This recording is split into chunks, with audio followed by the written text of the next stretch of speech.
I'm 83 years old. I had a heart attack on a Tuesday morning in my home office. I was supposed to be retired. I had been retired for 6 years, and I was still working. That is where they found me, slumped over a desk in a house I barely lived in, doing work nobody had asked me to do. My name is Robert. I was born in 1942, engineer for 42 years, husband, father, then ex-husband, then a man sitting alone in a house that used to be a home, wondering where everything went.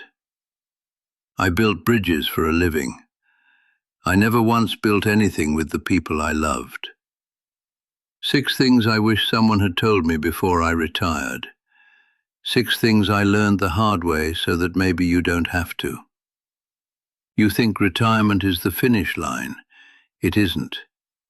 It's the moment everything you've been running from finally catches up with you. You'll feel it when we get there. Number 1. Your job was never your identity. It was your hiding place.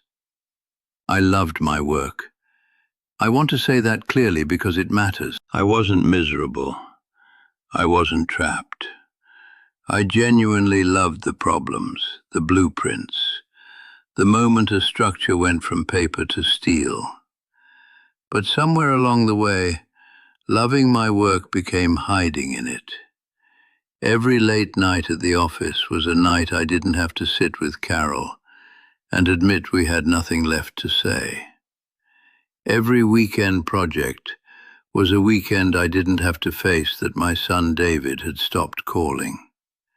Every extra hour was an hour I didn't have to look at myself and ask the question I was most afraid of. Am I happy? Work made that question disappear. You've done this. Maybe not with engineering blueprints, maybe with spreadsheets, maybe with overtime, maybe with being the last one to leave the office every single night. You tell yourself you love what you do, and maybe you do. But ask yourself this: if you took away the title, the salary, the emails, the meetings, the sense of being needed, who are you? If you have to think hard about that answer, your job isn't your passion, it's your shelter. And one day retirement is going to take that shelter away. And you are going to be standing in the middle of your own life with no idea who you are. I know. I stood there for 3 years. Number 2. Retirement will not set you free. It will show you what you've been avoiding. I retired in 2008. I had a plan: travel, golf. Finally read all the books I'd been collecting for decades. The first Monday morning I didn't have to go to work. I woke up at 5:47 a.m., force of habit. I made coffee. I sat at the kitchen table, and I had absolutely no idea what to do with myself. By 9 a.m. I was at my desk, answering emails nobody needed me to answer, reviewing documents nobody had asked me to review. By noon, I had invented 3 different reasons why the company still needed my input. Carol came into the room at some point. She looked at me and she said, "Robert, you're retired." I said I was just finishing something up. She stood in the doorway for a moment, and then she walked away. That was the beginning of the end for us. Not the retirement itself, but what the retirement revealed. For 38 years, we had organized our lives around my schedule, my work, my needs. And when the work disappeared, what was left was a marriage that had been running on fumes for a very long time. You probably think retirement will fix things, give you time to repair what got damaged during the working years. It won't fix anything. It will just remove the noise that was covering it up. Whatever is broken in your life right now will still be broken when you retire. The work just makes it easier not to look at it. Look at it now, while you still have time to fix it. Number 3. You were taught to ignore your body. That lesson is going to kill you. I had my heart attack at 77, 6 years into retirement, 6 years of still working because I didn't know how to stop. The doctors asked me about my stress levels. I told them I was retired. They looked at my cortisol levels and my blood pressure and the state of my arteries, and they did not believe me. Here is what I know about men and their bodies. We are trained from the beginning to treat pain as weakness. Walk it off, push through, don't make a fuss. My father never went to the doctor unless something was visibly broken. I inherited that. I hadn't had a full checkup in 11 years when I had my heart attack.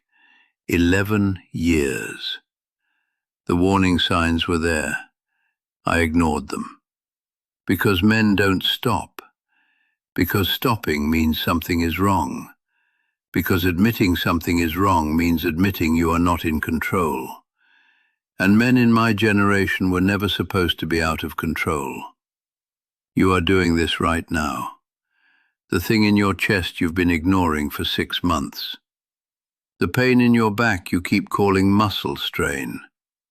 The exhaustion that doesn't go away no matter how much you sleep. You are telling yourself it's nothing. Because you are a man and men push through. My body kept a record of every time I pushed through. Every skipped meal, every late night, every vacation cut short, every Sunday at the desk instead of outside with my children. It wrote all of it down. And then one Tuesday morning it handed me the bill. Go to the doctor. This week. Not next month. This week. You are not invincible. You are just a man who has been lucky so far. And luck is not a health plan. Number 4. You are going to lose your wife long before she leaves. Carol and I were married for 41 years. People heard that number and they were impressed. 41 years. That's a long time. It is. But here is the truth about those 41 years. The first 15 we were building something together. Young and broke and hopeful. We were a team. The next 20 I was at work and she was raising our children, and we were 2 people living parallel lives in the same house. The last 6 we were strangers, sharing a kitchen.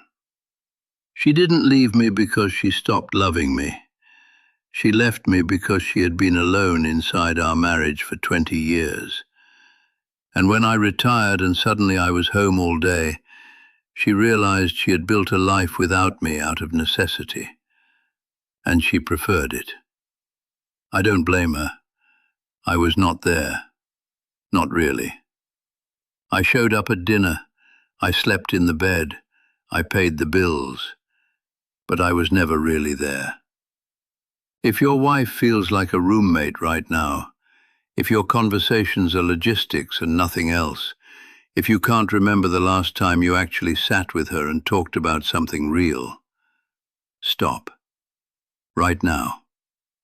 Think about the last real conversation you had with her. Not about the kids, not about the bills, not about logistics. A real conversation, where you told her something true about yourself, where she told you something and you actually heard it. If you have to go back months to find that moment, you are already where I was. You are already losing her. And she is already learning how to be okay without you. That is not the comfortable rhythm of a long marriage. That is distance. And distance, left alone, becomes permanent. Don't wait until retirement to try to find each other again. By then she will have learned how to live without you. And the kindest thing she can do is let you go. Number 5. Your children know exactly who you were, and they've already made their peace with it. David is 55 now. He lives 4 hours away. We talk on the phone maybe once a month.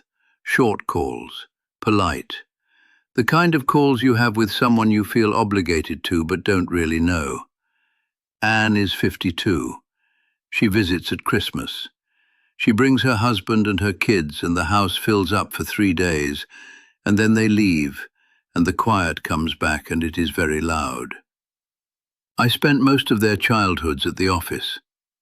I told myself I was doing it for them, and partly I was. But mostly, I was doing it. Because the office was where I knew who I was. At home I was uncertain. At home I didn't know the rules. At home I was just a man who didn't know how to be a father. So I stayed where I was good. And my children grew up with a father-shaped absence at the center of their lives. They don't hate me for it. That would almost be easier. They've just quietly accepted that this is who their father is. A man who was always almost there. I want to ask you something. Think about this weekend. Where were you? Not physically. Where was your mind? Were you at the dinner table, or were you at the office in your head? Were you watching your kids' game, or were you checking your phone? Were you present, or were you just there? Your children are building their memory of you right now, today, this weekend, every ordinary Tuesday evening. They are deciding what kind of father you were. And they won't tell you their verdict until you're 83 and sitting across from them in a diner, realizing you are strangers. When your children think about their childhood, what do they remember about you? Not what you provided. What do they remember about who you were? If that question makes you uncomfortable, that discomfort is information. It is not too late to change the answer, but it is later than you think. Number 6. The version of you that retires is the version you've been building your entire career. I thought retirement would change me. I thought stepping away from work would somehow make me a different person, more patient, more present, more capable of just sitting still and enjoying the life I had worked so hard to build. It didn't change me. It revealed me.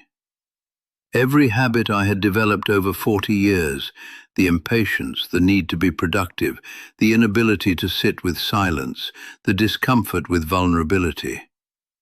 Retirement didn't fix any of that. It just removed the context that made those habits look like virtues. At work, my impatience was drive. At home, it was just impatience. At work, my long hours were dedication. At home, they were abandonment. At work, my emotional distance was professionalism. At home, it was just distance. The man I was at work was the man I was everywhere. I just didn't know it until the work was gone. Here is what I need you to understand. Retirement is not a destination. It is a mirror. And whatever you see in that mirror will be the sum total of the man you chose to be every single day of your working life. You are building that man right now. Every day you choose work over presence. Every year you tell yourself you'll slow down later. Every morning you leave before your kids wake up, and every night you come home after they're asleep. You are building the man who will sit alone in a quiet house one day, wondering where his family went. Or you can start building a different man. Today, not at retirement, today. I am 83 years old. I live alone now. The house is mine. Carol got her apartment. David has his life 4 hours away. Anne comes at Christmas. On Tuesday mornings, I sit at the kitchen table and drink my coffee. I don't go to the desk anymore. After the heart attack, I finally stopped. Not because I wanted to, because my body made the decision for me. And in the quiet of those Tuesday mornings, I have started to understand something I should have understood at 45. The work was never going to remember me. The projects I poured myself into, the bridges I built, the problems I solved, none of it knows my name anymore. But David is out there, and Anne is out there, and there is still time. Not as much as I'd like, but some. I called David last week, not the polite monthly call, a real call. I told him I knew I hadn't been there. I told him I was sorry. I told him I didn't know how to be his father, and I used work to hide from that, and it wasn't fair to him. He was quiet for a long time. Then he said, "I know, Dad." Just that. I know, Dad, 2 words. And somehow they were enough to start with. I don't know how much time I have left. At 83, after a heart attack, you stop making long plans. But I know this. The bridges I built are still standing, and the ones that matter most are the ones I almost let collapse. If you are still working, still hiding, still telling yourself later is soon enough, I need you to hear me. Later is not coming. Later is the story you tell yourself, so today doesn't have to change. The man your family needs is not the man you'll become at retirement. He is the man you choose to be right now, today. Not after the next project, not after the kids leave home, not after you make enough. Today. Because one Tuesday morning you are going to wake up and the desk will be empty, and the house will be quiet, and the people you worked so hard to provide for will have learned how to live without you. I know. I am that Tuesday morning. Don't let it become yours.